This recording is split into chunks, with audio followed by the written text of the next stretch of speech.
Basically जो government का जो मोटिव है वो एक्सीडेंट्स को कम करना है और ट्रैफिक के फ्लो को बेहतर करना है। ई चालान का जो बेसिक मकसद है वो रेवेन्यू जनरेशन नहीं है, वो सिर्फ ये है कि ट्रैफिक की मैनेजमेंट है। गवर्नमेंट ने फैसला किया कि अब यहाँ पर जो कैमरे इंस्टॉल्ड हैं उसके थ्रू भी सर्वेलेंस की जाएगी। जो सीट बेल्ट नहीं पहन रहे और जो दौरान ड्राइविंग मोबाइल फ़ोन का इस्तेमाल करें,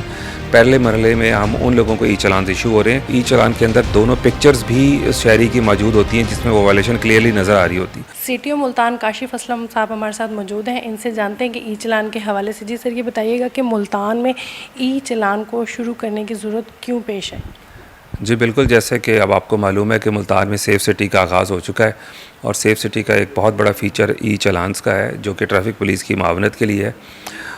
चूँकि ट्रैफिक वार्डन्स हर जगह पे हर वक्त हमा वक्त मौजूद नहीं हो सकते और ट्रैफिक जो मुल्तान में अब इतनी ज़्यादा है कि उसके लिए जो गवर्नमेंट ने फ़ैसला किया कि अब यहाँ पर जो कैमरे इंस्टॉल्ड हैं उसके थ्रू भी सर्वेलेंस की जाएगी।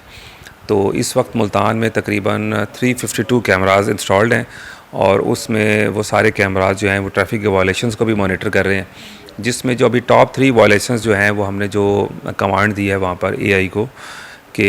वो मोटरसाइकिल सवार जो हेलमेट नहीं यूज़ कर रहे, इस तरह के वो कार सवार लोग जो सीट बेल्ट नहीं पहन रहे और जो दौरान ड्राइविंग मोबाइल फ़ोन का इस्तेमाल करें, पहले मरहले में हम उन लोगों को ई चालान इशू हो रहे हैं और वो उनके घरों पे डिलीवर हो रहे हैं। अच्छा, कुछ शहरी ऐसे भी कहते हैं कि वो ये क्लेम करते हैं कि हमारा चालान इस तरह से ठीक नहीं हुआ, तो वो कहाँ पर अपील कर सकते हैं? जो ई चालान्स की मुतलका ये है कि वो उनको वेरीफाई करके सेंड किया जाता है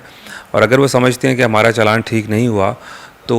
अगर आप ई चालान को देखें तो ई चालान के अंदर दोनों पिक्चर्स भी शहरी की मौजूद होती हैं जिसमें वो वायलेशन क्लियरली नज़र आ रही होती। अगर वो फिर भी मुतमईन नहीं है तो जो ई पे और ई चालान की जो वेबसाइट है और सेफ सिटी की वेबसाइट है उस पर वो जाके मुतलका जगह पे ईमेल भी कर सकते हैं और अपने क्यूरी और कंसर्न्स उनको बता सकते हैं। रिवायती तरीके से किस तरह से ये अपने आप को मुख्तलिफ आप समझ रहे हैं कि इसमें चालान जो रेवेन्यू में ज़्यादा इजाफा हुआ है जो रिवायती तरीके से किए जा सकते थे उस तरह से? देखिए, ई चालान का जो बेसिक मकसद है वो रेवेन्यू जनरेशन नहीं है, वो सिर्फ ये है कि ट्रैफिक की मैनेजमेंट है और शहरियों को ये बताना कि अब वो कैमरे की आंख उनको देख रही है और किसी भी वक्त जो भी वो वायलेशन करेंगे वो नोट होगी, क्योंकि जो over the years traffic increase होने की वजह से एक्सीडेंट्स भी बहुत ज़्यादा इंक्रीज़ हुए हैं। तो बेसिकली जो गवर्नमेंट का जो मोटिव है वो एक्सीडेंट्स को कम करना है और ट्रैफिक के फ्लो को बेहतर करना है। रेवेन्यू जनरेशन जो उसका एक सेकेंडरी कंपोनेंट है। जैसा कि ये आवाम के जो है तहफ़्फ़ुज़ के लिए सारे इंतज़ाम किए गए हैं, अभी तक आप क्या देख रहे हैं कि इसमें जो कानून की पासदारी हो रही है वो मज़ीद और किस तरह से बेहतर हुई है? देखें, ये हम लोगों को जब ये मालूम हो कि यहाँ पर कैमरा लगा हुआ है तो हम नहीं पूरी दुनिया में ही शहरी जो है वो एहतियात से काम लेते हैं। तो जब से ये